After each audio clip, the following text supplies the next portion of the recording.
Балаңызды биринчи жолу кучактап жатканда сиз толугу менен өзгөрөсүз.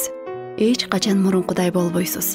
Балким бир кездеги убактыңыз кенен болгон учурда сагынышыңыз мүмкүн. Ал кезде сизди кабатыр кылган нерселер аз болчу. Азыр болсо буга чейин баштан кечирбеген чарчоону сезип жатасыз. Бири-бирине окшош болгон күндөр өтүп жатат. Бала эмизүү, кайраанын кусканы, жалаяк алмаштыруу, ыйлаганы, улуу урактарынын даттаноосу жана талаш тартыштар менен коштолгон күндөрдө уктаган убактыңыз өтө кыска же такыр уктабай калган болушуңуз деле мүмкүн. Бул кайталанган күндөрдүн, окуялардын айланпасындай сезилет. Бирок унутпаңыз, баары акыркы жолу болгон учур болот. Балаңызды акыркы жолу эмизген күн келет. Бир күн кечки эшикте ойноп, кеч киргенде тизеңизди жазданып уктап калат. Уктап жаткан балаңызды акыркы жолу кучактай турганда күн болот. Акыркы жолу көтөрүп барып дөшөгүнө жаткырган күн келет. Бир күн келет да сиз аны мурункудай көтөрүп барып жаткырып кое албай каласыз. Кечинде балаңызды жуунтасыз. А бир күнү балаңыз өзү эле жуунгусу келет. Жолдон өтүп баратканда колуңузду кармайт.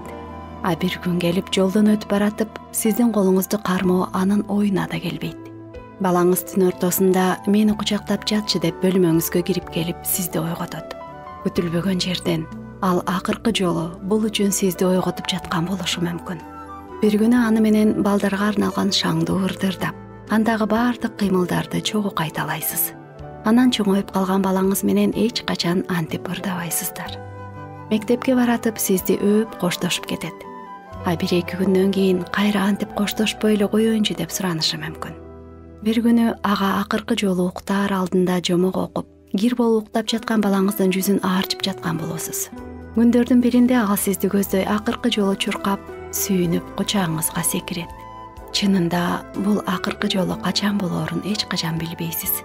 Андыктан сиз бул көз ирмемдердин баарын баштан кечирип жатканыңызда аларды баалай билиңиз. Жана качандыр бир күнү ал көз ирмемдер жок болоорун, жана аларды эч бир аракет менен кайтара албаарыңызды унутпаңыз. Бул сөздөр күнүмдүк көйгөйлөрдөн жана түйшүктөрдөн чарчаган баардык ата-энелерге жардам берет. Эне болуу оор эмгек. Эртеби кечпи биз сагына турган көз ирмемдерге бай болгон чоң бакыт. Жана бап эстеп эсибизде сактап калгыбыз келген кайталангыс тажрыйба.